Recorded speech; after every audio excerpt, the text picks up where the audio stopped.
একটা জায়গা দাঁড় করায় না যে তারপরে তোমরা যা চেয়েছো সেটা আমরা দিলাম না, এমন একটা পজিশন দাঁড় করানো হলো যে তোমরা আসলে ফুটো নাই, তোমরা এখনো বাচ্চা। এই যে একটা ন্যারেটিভ দাঁড় করানো, এই ন্যারেটিভটা কার?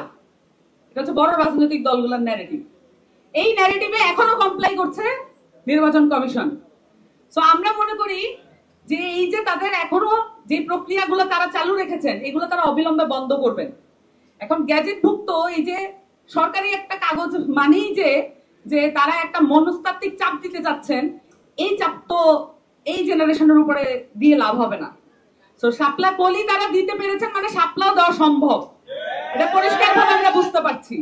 তাহলে তারা কেন এই ধরনের একটা প্রতারণামূলক অবস্থান নিলেন, এবং এইটাই বোঝা যায় এই কমিশনগুলো যেগুলোর বর্ণনা আমি এখন পর্যন্ত দিলাম, সেটা চেয়ারম্যানকে কেন বাছাই কমিটি এবং একটা নির্দলীয় বাছাই কমিটির মধ্য দিয়ে আসতে হবে, এই যে নির্বাচন কমিশনকে দেখে আপনারা বুঝতে পারবেন।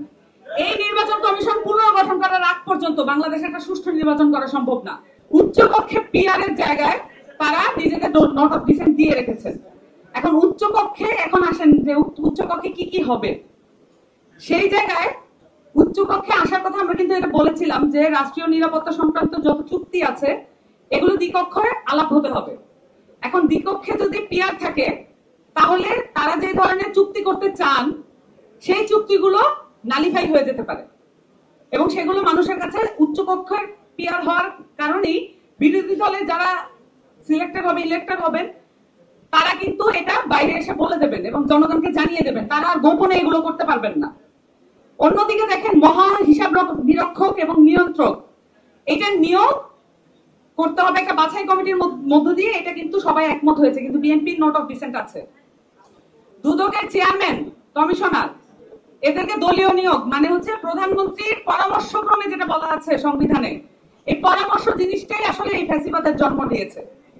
এই যে প্রধানমন্ত্রীর পরামর্শক্রমেই তারা নিয়োগ দিতে চান।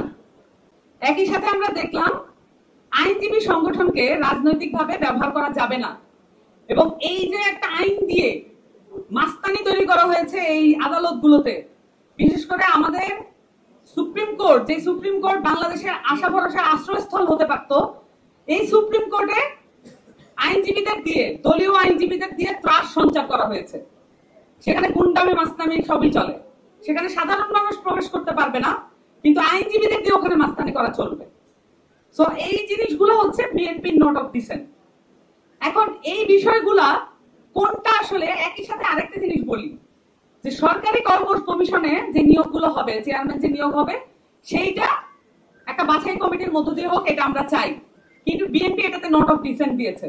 এখন দেখেন বিএনপির আরেকজন বড় নেতা সেদিন এক ভাষণে বলেছেন যে আপনারা শুধু ভাই ভাই পাশ করে আসেন, বাকিটা আমরা দেখবো। তাহলে এখন খুব পরিষ্কার না, সরকারি কর্ম কমিশনে আপনি চেয়ারম্যান নিয়োগ করবেন আর ওদিক থেকে উনি দেখবেন, এটা খুব পরিষ্কার যে প্ল্যানটা কোন দিকে যাচ্ছে। এবং এই ঘটনার কারণে আজকে যে এই যে কোটা সংস্কার আন্দোলন থেকে এই যে গণঅভ্যুত্থান এই পর্যন্ত চলে আসলো, এটা তো কর্মসংস্থানের এই যে দুরবস্থা এবং কোটার মাধ্যমে যেভাবে নিয়োগ করা হয়েছে, দলীয় নিয়োগ করা হয়েছে, এইভাবে এই প্রসেসটার কারণেই তো এত সমস্যা দেখা গেল। তো এই যে বিষয়গুলো, এইগুলোতে আসলে নোট অফ ডিসেন্ট বিএনপি দিয়ে রেখেছে। নোট অফ ডিসেন্ট কোনো গণতান্ত্রিকতার জন্য দেয় নাই, নোট অফ ডিসেন্ট রয়েছে বাংলাদেশের মানুষের গণতান্ত্রিক অধিকারের বিরুদ্ধে বিএনপি নোট অফ ডিসেন্ট দিয়ে রেখেছে। এবং একই সাথে এখানে 270 দিন, 270 দিনে তারা এগুলো করতে পারবেন না। 270 দিন মানে 9 মাস, দিনের হিসাবে বললে বোঝা যায় না।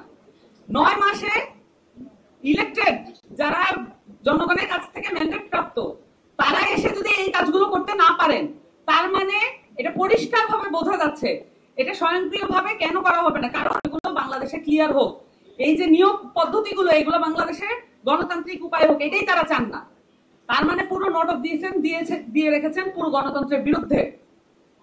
একই সাথে আমরা একটা নতুন রাজনৈতিক দল হওয়া সত্ত্বেও আমরা নিজেদের মতো করে নিজেদের যে যতটুকু সক্ষমতা আছে ততটুকু দিয়ে আমরা সংগঠন গুছিয়েছি, কিন্তু আমরা সেই সাথে গণতান্ত্রিকতার লড়াই করার জন্য আমরা ঐক্যমত্য কমিশনে যে লড়াইটা করেছি এটা লাইভ টেলিকাস্ট হয়েছে। শান্তভাবে কথা বলেন আমাদের যারা সংস্কার কমিটি আছে এবং আমাদের সেক্রেটারি আক্তার হোসেন, শান্তভাবে কথা বলেন বলে এই লড়াইটা বোঝা যায় না, কিন্তু আপনারা এও দেখেছেন ঐক্যমত্য কমিশনের প্রশ্ন তোলে এটা একটা ষড়যন্ত্রমূলক প্রক্রিয়ার মধ্যে দিয়ে আগানোর একটা প্রচেষ্টা বড় দলগুলো।